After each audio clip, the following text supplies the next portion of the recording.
Hello friends, आज हम real analysis का क्वेश्चन करेंगे जो कि है if F belongs to Riemann Stieltjes alpha on A B and if A is less than equal to C is less than equal to B then F belongs to Riemann Stieltjes on A C and on C B then A C integral of A C F D alpha plus integral of C B F D alpha is equal to A B F D alpha. ठीक है, ये question जो था वो आपका मार्च 22 में जो भी एग्ज़ाम हुआ था ओल्ड सिलेबस के हिसाब से, तो उस क्वेश्चन पे उसमें ये क्वेश्चन था। ठीक है, तो अब इसको करते हैं। सबसे पहले तो यहाँ पे लिखा है कि एफ जो है वो क्या है, राइमन स्टिल्टजस है। ठीक है, और सी जो है एक पॉइंट है जो ए और बी के बीच में है, और ए बी जो है वो एक इंटरवल है। ठीक है, तो यहाँ पे लिखा क्या है कि ए से बी तक क्या है आपका, एक ए से बी तक एक इंटरवल है और उसके बीच में एक एलिमेंट क्या आ गया है, सी आ गया है। ठीक है, आगे और किस तरह से अब इसमें दो इंटरवल बन चुके हैं इस पार्टीशन से, पी पार्टीशन से। ये क्या है, पी ए सी, जिसको नाम दे दिया है पार्टीशन को P1, और एक दे दिया है P2 CB को। ठीक है, मतलब P जो है वो P1 और P2 टू पार्ट्स में इसको डिवाइड कर दिया है। और हमने निकालना क्या है कि जो integral of A B F T alpha plus integral of C B F T alpha plus integral of A B F T alpha के इक्वल है। ठीक है, सबसे पहले तो हम निकालेंगे कि ये if F belongs to Riemann Stieltjes alpha on A B. ठीक है, अब मतलब हम क्या निकालेंगे, सबसे पहले हम इसको ही निकाल लेते हैं कि ये राइमन स्टिल्टजस है। ठीक है, या फिर इंटीग्रेबल है। तो हम कैसे निकालेंगे इसको, हम सबसे पहले तो हम निकालने के लिए, इसको निकालने के लिए पार्टीशन लेंगे, एक पी पार्टीशन ले लेंगे जो हमने यहाँ पे ली है। ठीक है, वो ए से बी तक है, और दो पार्टीशन ले लेंगे P1 P2 जो कि पी को ही बीच से एक पॉइंट सी से काट के ली है। ठीक है, तो let P1 P2 are the partition of A C and C B respectively and P is equal to P1 union P2, क्योंकि P देखो P क्या है, वो P1 और यूनियन P2 दोनों, मतलब P1 और P2 दोनों को मिला के बन रहा है P, तो वो क्या हो गया, union of P1 and P2। Then P is a partition of A B since F belongs to Stieltjes on F on A B. मतलब अगर ये राइमन स्टिल्टजस है ऑन ए बी है, तो हमारे पास कंडीशन होगी कि यू पी एफ, मतलब जो अपर बॉन्ड ऑफ पी है और जो लोअर बॉन्ड ऑफ पी है वो क्या है, लेस देन एप्सिलॉन है। ठीक है, अब देखो अगर जो फंक्शन है वो ए बी पे राइमन स्टिल्टजस है, मतलब वो क्या होगा, उसके छोटे छोटे इंटरवल, मतलब अगर ए से बी तक वो राइमन स्टिल्टजस है तो इंटीग्रेबल है, तो मतलब ए से सी तक भी होगा और सी से बी तक भी होगा। मतलब ये दोनों जो इंटरवल्स हैं ये भी क्या है, राइमन स्टिल्टजस ही है। ठीक है, तो अगर upper bound of P minus lower bound of P जो है वो लेस देन एप्सिलॉन है, तो upper bound of P1 minus lower bound of P1 वो भी लेस देन होगा एप्सिलॉन, और upper bound of P2 minus lower bound of P1 जो है वो भी क्या होगा, sorry upper lower bound of P2 ये भी क्या होगा आपका, लेस देन अल्फ़ा होगा। ठीक है, तो इससे निकल गया कि ये, हाँ, ये राइमन स्टिल्टजस है। अब ये इतना सा हमने निकालना था ना, तो वो हमने निकाल दिया। अब निकालेंगे हम ये वाला, ये जो इंटीग्रल है, अब हम ये निकालेंगे। ठीक है, अब देखो यहाँ से तो प्रूफ हो गया कि ये राइमन स्टिल्टजस है, मतलब ये दोनों भी राइमन स्टिल्टजस है। अब हमने निकालना है कि अब देखो राइमन स्टिल्टजस की जो आपकी जो थ्योरम है उसके हिसाब से क्या होता है कि अगर कोई भी इंटीग्रल जो है वो राइमन स्टिल्टजस है, उसका मतलब क्या है, जो उसका लोअर इंटीग्रल है और जो उसका अपर इंटीग्रल है वो एक थर्ड इंटीग्रल के इक्वल होंगे, जो इन दोनों के लिए ही क्या आ जाएगा, कॉमन आ जाएगा। मतलब लोअर इंटीग्रल और अपर इंटीग्रल दोनों के लिए ही इक्वल आ जाएगा आपका थर्ड इंटीग्रल, दोनों के लिए ही, मतलब एक कॉमन इंटीग्रल होगा जो दोनों के ही इक्वल होगा, तो वो आएगा। ठीक है, तो if f is integrable on A C and C B, that is f is Riemann Stieltjes alpha on A C and f belongs to Riemann Stieltjes alpha on C B. ठीक है, वैसे तो राइमन इंटीग्रल भी बोल सकते हैं। अब देखो जो लोअर इंटीग्रल है सी बी का, सी ए का, और जो अपर इंटीग्रल है वो एक थर्ड इंटीग्रल के इक्वल है, जो कि राइमन स्टिल्टजस में दिया हुआ है कि थ्योरम में होता है सेम, मतलब निकला है। तो अब ये भी आ गया आपका। अब लोअर बॉन्ड ऑफ जो आपका सेकेंड, ये P1 पार्टीशन वाला इंटीग्रल है। ठीक है, ये P2 पार्टीशन वाला इंटीग्रल है। इसमें क्या है, जो lower integral C B F D alpha plus lower upper integral C B bar upper integral C B F D alpha is equal to C B F D alpha, integral of C B F D alpha. मतलब जो आपका ये जो आपका lower integral और upper integral जो है वो थर्ड इंटीग्रल के इक्वल है, जो इन दोनों में के इक्वली दोनों में ही मतलब कॉमन है।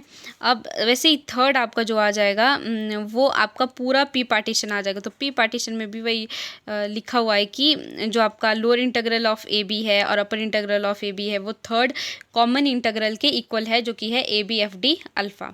ठीक है, अब देखो P जो है वो क्या है, वो union of P1 and P2 है। मतलब P जो है वो P1 और P2 को दोनों को मिला के भी P के इक्वल बन रहा है। ठीक है, तो अब ले लेते हैं एल पी एफ अल्फ़ा। अब देखो हमने क्या किया, सबसे पहले हम अब देखो P is equal to P1 union P2 है। मतलब जो लोअर बॉन्ड ऑफ P1 है और जो लोअर बॉन्ड ऑफ P2 है वो इक्वल किसके हो जाएगा, लोअर बॉन्ड ऑफ P, क्योंकि lower bound of P1 plus lower bound of P2 is equal to P आ जाएगा। तो वही यहाँ पे लिखा है कि lower bound of P1 lower bound of P2 is equal to lower bound of P।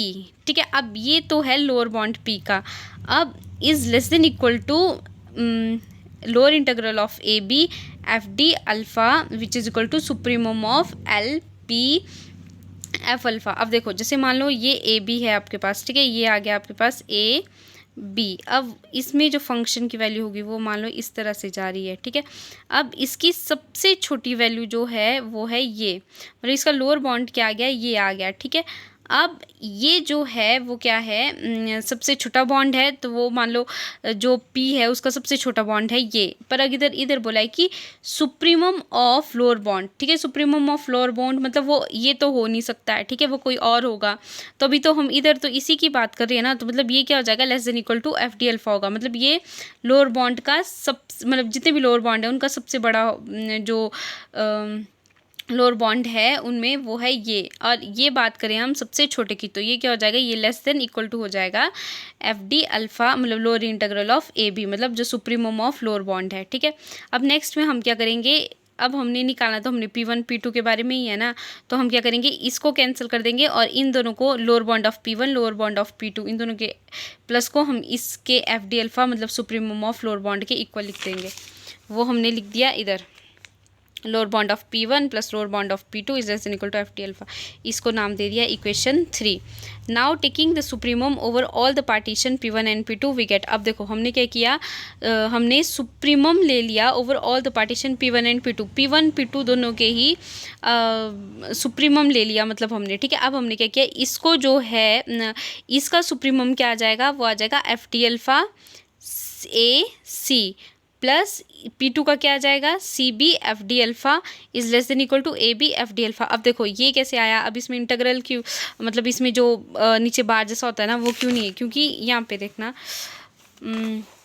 अभी हमने क्या निकाला था कि जो लोअर इंटीग्रल जो होता है वो किसके इक्वल होता है, आपके एक मतलब जो लोअर इंटीग्रल और अपर इंटीग्रल किसके इक्वल होता है, थर्ड इंटीग्रल के इक्वल होता है, जिसमें थर्ड इंटीग्रल के इक्वल होता है। और इसी थर्ड इंटीग्रल को मैंने यहाँ पे लिखा है। सेम ऐसा ही BC में भी हुआ है कि जो आपका लोअर इंटीग्रल है, ठीक है, उसको मैंने किसके इक्वल बताया था, इसके इक्वल बताया था, वो मैंने यहाँ पे लिख दिया। ठीक है, और AB में भी वैसे ही जो थर्ड इंटीग्रल के इक्वल ले लिया। ठीक है, तो this is less than equal to 4।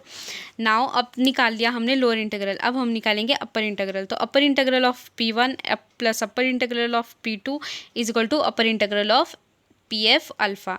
This is greater than equal to A upper integral of A B F D alpha which is equal to infimum of U P F alpha, मतलब upper integral of P F alpha. अब देखो अब फिर से ये A B एक function है, ठीक है, अब ये इस तरह से जा रहा है, इस तरह से जा रहा है। अब इसका जो है, इसका जो मतलब अभी पार्टीशन की बात कर रहे हैं ना, अब देखो UP1 का अलग अपर बॉन्ड होगा, इसका अलग अपर बॉन्ड होगा। ठीक है, और पूरी पार्टीशन जो है ना, देखो पूरी पार्टीशन जो है ये वाली, इसका जो अपर इंटीग्रल आ जाएगा वो ये आ जाएगा। ठीक है, वो आ जाएगा ये।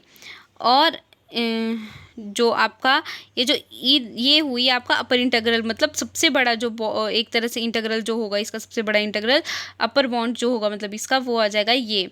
अब यहाँ पे बात की है इन्फिमम की बात की है, ठीक है, इन्फिमम ऑफ अपर इंटीग्रल, ये तो सबसे बड़ा है तो ये इन्फिमम है, मतलब सबसे छोटा अपर बाउंड। तो सबसे छोटा अपर बॉन्ड और सबसे बड़ा अपर बॉन्ड जो हो जाएगा, तो इसका मतलब क्या है, जो इन्फिमम होगा वो लेस देन इक्वल टू होगा ये अपर बॉन्ड के। तो मतलब जो अपर बॉन्ड है आपका पी का, वो greater than equal to F D alpha है। अब हमने फिर से इसको हमने क्या कर दिया, यहाँ से काट दिया और हमने P1 का अपर बॉन्ड प्लस P2 का upper bound is greater than infimum of upper bound हमने यहाँ पे ले लिया ये A B F D alpha. और ये जो है अपर इंटीग्रल को हमने normally A B F D alpha में बना दिया, क्योंकि जो आपका अपर इंटीग्रल किसके इक्वल था, upper integral of A B, upper integral of A B, lower integral of A B, ये दोनों किसके इक्वल थे, थर्ड कॉमन इंटीग्रल के इक्वल थे। वही मैंने यहाँ पे ले लिया है यहाँ पे, ठीक है। अब इसको दे दिया इक्वेशन नंबर 5। अब देखो जो ये हो गया, अब हम क्या करेंगे, अब हम इसका भी इन्फिमम ले लेंगे और इसका भी इन्फिमम ले लेंगे।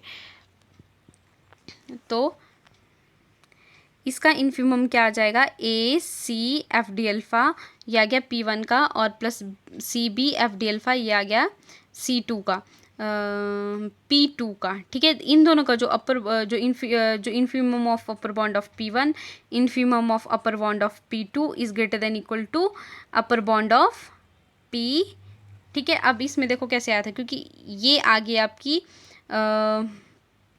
P2 पार्टीशन, ये आ गया आपकी P1 पार्टीशन, ठीक है। अब देखो, अब जो P में तो आपके पास एक ही अपर बॉन्ड आएगा, अब P1 प्लस P2 में कितने आ रहे हैं, 2 बॉन्ड आ रहे हैं, और दोनों में से कोई एक जो होगा वो P से बड़ा होगा। तो वही चीज़ यहाँ पे ली है कि इन दोनों का प्लस जो होगा वो इससे बड़ा होगा, ठीक है, ये लिख दिया। अब हमने निकालना क्या था, अब हमने जो 4 और 5 है इन दोनों को इकट्ठा कर दिया, मतलब इकट्ठा लिख दिया। तो अब इधर क्या है, लेस देन इक्वल टू, इधर क्या है, ग्रेटर देन इक्वल टू। तो less than equal to greater than equal to बना मिलके के बना देंगे इक्वल टू, और हमारे पास ये दोनों जो हमारी इक्वेशंस है ना 4 और 5, इनसे क्या आ जाएगा, F T alpha plus A C F D alpha plus C B F D alpha is equal to F D alpha आ जाएगा। हेंस प्रूव्ड, ये हमने निकालना था। Thank you.